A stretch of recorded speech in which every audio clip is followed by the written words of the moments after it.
Welcome. In this video, we're going to be doing a review of how to enter expenses against jobs in Function Point. We're going to be looking at two methods, one from the Financials tab on the Jobs Details page, and another from the system's main navigation bar.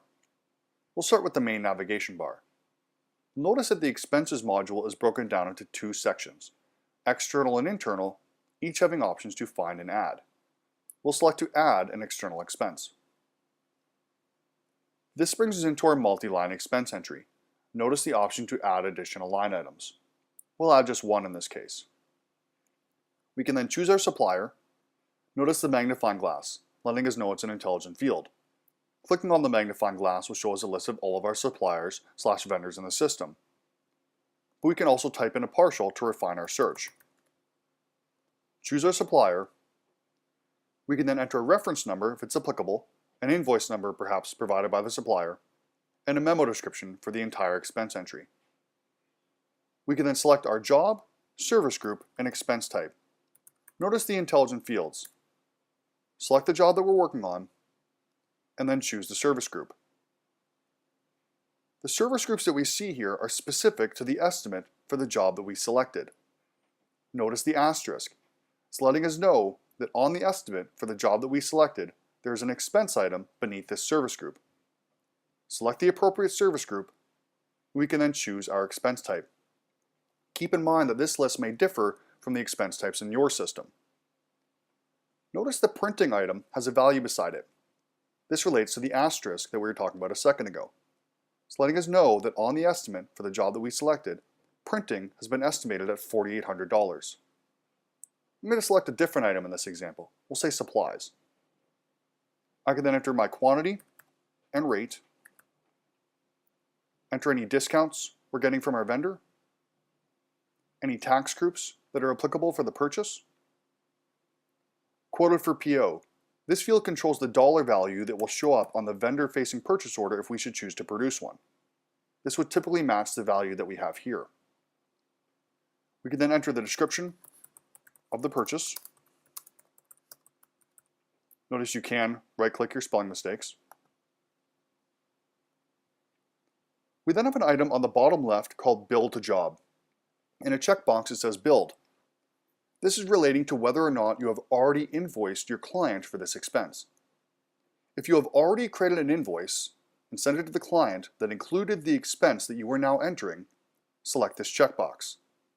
If you have not already invoiced the client for the expense you are entering, leave this unselected.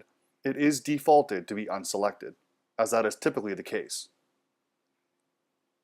Notice the markup percentage. This fills in automatically based on the expense type. If you have a standard markup for a certain type of expense, it will fill in automatically.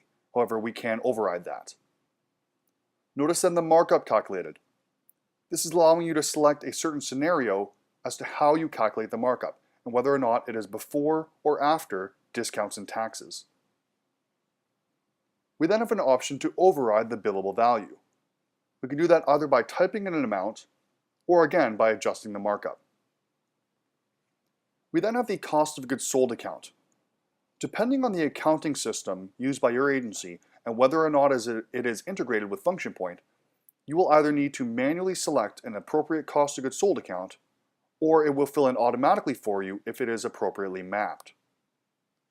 Once you have all the information you need for the expense, click Submit in the bottom right, and our expense is then created. We are now looking at the expense details page. Notice the actions up along the top right corner to delete, copy, edit, or produce PDFs, including a purchase order. That's the basics for entering an expense from the system's main navigation bar. Now if we navigate to the jobs details page for the expense that we entered, we could do this by selecting the job name here. What we'll see is on the Jobs Financials tab, where we see an overview of the scope of work structure that exists in the estimate, we will now find the expense that we entered. Notice the supplies item.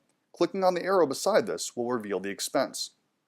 The PO number, the date, the staff person, their initials of who entered it, the code of the supplier, the quantity, our cost, the post-markup billable value, and the description of the expense that was purchased.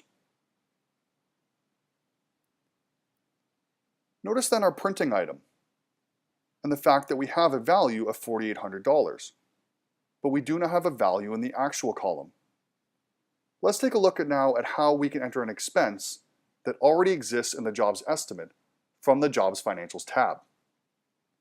The printing item, and you may recall this from the expense types when we were entering our expense earlier, where we had the asterisk beside the service group of expenses and a value beside the expense type of printing. We can now see that lined here in the Jobs Financials tab.